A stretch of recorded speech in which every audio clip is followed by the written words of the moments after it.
All right, so the Osmo Pocket 3, the camera that has taken the entire world by storm. I love this thing. This has opened up an entire world of opportunity for so many people, including myself. But no camera is perfect for everyone, nor every situation.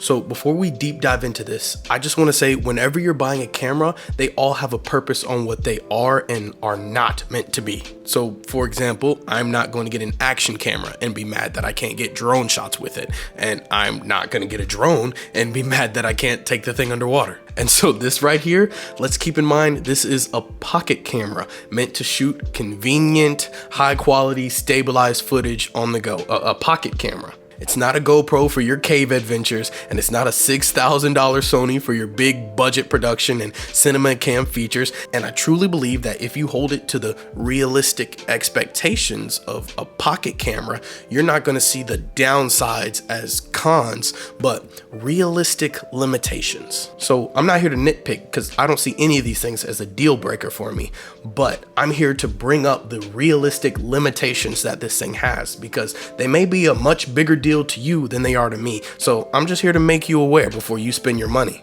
All right, so we have two categories of limitations that we're going to talk about here. The first is more of our overall limitations. So this is going to be things that anybody may have to consider, from the professionals to people who may be getting this as their first and only camera. And then second, we have our pro limitations. So this is for my nitpickers, my camera riggers, manual mode diggers, camera 4-5 figures. Right, cringe alert. But anyways, these are things that a lot of people probably aren't going to notice, aren't really going to care about all that much, but you, because you are a perfectionist and a master of your craft and nothing gets past you, you probably aren't gonna let this slide. But we're gonna popcorn back and forth from this list, so nobody's sitting around waiting too long.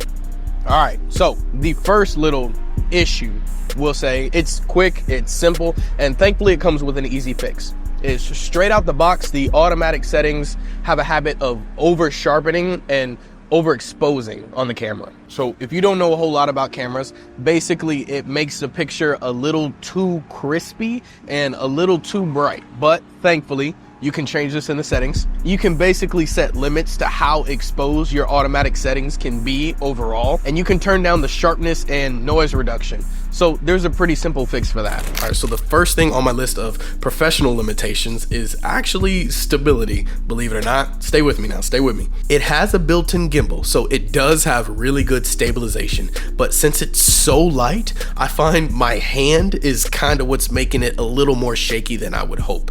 A gimbal, like a gimbal is heavy, so it rests in your hands and feels a lot more firm, versus this is so light, you're more so trying to hold it into place. But I mean, it really isn't that noticeable to most people, but even if I'm editing and I notice it, I'll just check the stabilization in post and it's gone. All right, so the next overall limitation, which honestly shouldn't be too big of a surprise, is the lens capability. So basically you're stuck with the lens that you got. You can't use this thing like a camera and exchange the lenses. It doesn't move, it doesn't come out.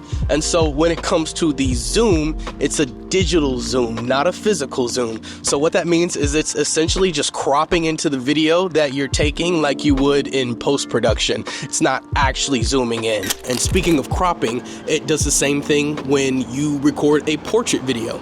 So the horizontal mode has a 4K, and then when you switch the screen, it switches to 3K. The lens doesn't move, the gimbal doesn't move. So essentially what it's doing is taking that horizontal video and just cropping it into a portrait one. So that's why it switches to 3K. And honestly, it's really not that big a deal. I mean, think about it. If you're purposely recording a vertical video, then you're usually using that for social media, for Instagram, for TikTok, for Facebook, whatever that may be. And none of those platforms can even handle a 4K video. They're gonna downgrade it to 1080p anyways. So like, you really need to be that bougie. You really can't get by with 3K, considering it's going to downscale it anyway. You'll be all right, man. You too bougie. You too bougie. Woo.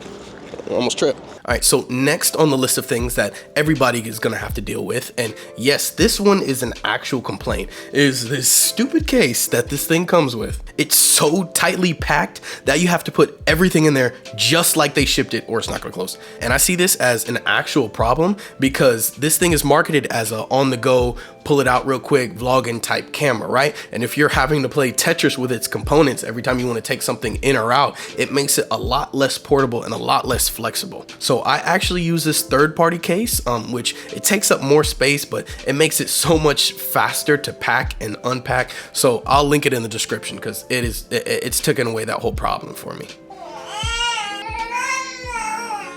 Tell them. Tell them. I'll tell DJI, baby. I'll tell him. So moving on our list of professional limitations is actually the manual mode flexibility, I guess we'll call it. From the main screen or while recording, you can't see your ISO or your shutter speed. You have to not be recording and go to a whole different screen to change that stuff. So it makes it a little more difficult to shoot in manual if you have a changing environment. Like on my camera, I'm constantly changing my ISO and shutter with ease since the buttons and the wheels are right there. But this isn't a mirrorless camera. So my fix is trying to set the best automatic settings that I can. I shoot in the D-Log it comes with, and I found that underexposing 0.3 seems to work well for me. I mean, look how good this looks. Like the colors look so, I don't even know how to explain it, like soft. Like I almost want to like pet the colors or something. And I also use ND filters, which I'll talk about that in another video, but that really helps me keep control of my shutter speed. But until then, if I need that much control over my manual exposure, I'll just use my camera. So moving on our list of overall limitations, we have durability. So this thing is fragile. You can just tell playing around with it that this thing will break easy. It doesn't have any kind of weather sealing. It doesn't really have very much protection, but once again, this thing is not a GoPro. They don't say it is. They don't advertise it as that. Some armor would be nice, DJI, but I guess that's what comes with it. Exactly how durable is this thing? I have absolutely no idea. Am I gonna find out? Absolutely not. I'm not testing the limits on this thing. You can go find one of them huge YouTubers who are sponsored and get these things for free because I'm not even monetized yet. So yeah, go next question, please. But like seriously, on that note, I'm out here burning in the Florida summer heat, and this is for you. So subscribe if you think this is valuable, but if you could just have mercy on me and drop me a like. It's hot out here, y'all. And so next on the list of things everybody's gonna have to deal with is the fixed aperture. And if you aren't aware of what this is, basically it affects how blurry the background can be behind your subject. And so the Osmo Pocket 3 has a fixed f2.0 aperture, which is great and makes for a nice blurry background. It looks beautiful. But if you make like travel vlogs and you like to talk to the camera and have your nice impressive European background while you're talking, you're gonna be out of luck because it's gonna focus on you and like blur out your background, and you can't change that. Moving down on our list of professional limitations is the 120 frames per second on this thing. It actually loses some of the other features that you can do in the regular video modes. So like active track and the special gimbal modes. It also isn't the 120 FPS that we're used to. It's like a 24, 30 FPS video. So like when you put it in your timeline to edit, it's like the whole thing is in slow motion, and it also doesn't have any sound as well. The only time I personally need that kind of video is when I'm shooting football games and I need to get like a slow-mo part of a highlight, but I still need the real-time video with sound. But I'm not using this for football or basketball games because that's not what it's made for. So I mean, I don't really care that much, but I don't know. What do you think? Is that a big deal to you?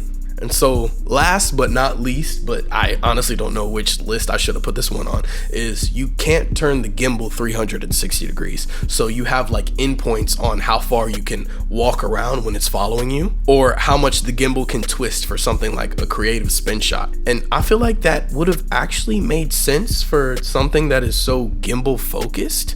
But I guess if I need to turn 360 degrees, I will use my full-blown gimbal or get something something like a 360 cam. Now, if you want to know about literally the one must-have accessory for this thing, or even the best mics that I found to go with this, I have both those videos popping up right here somewhere in this area. So check them out. You can't go wrong with either one.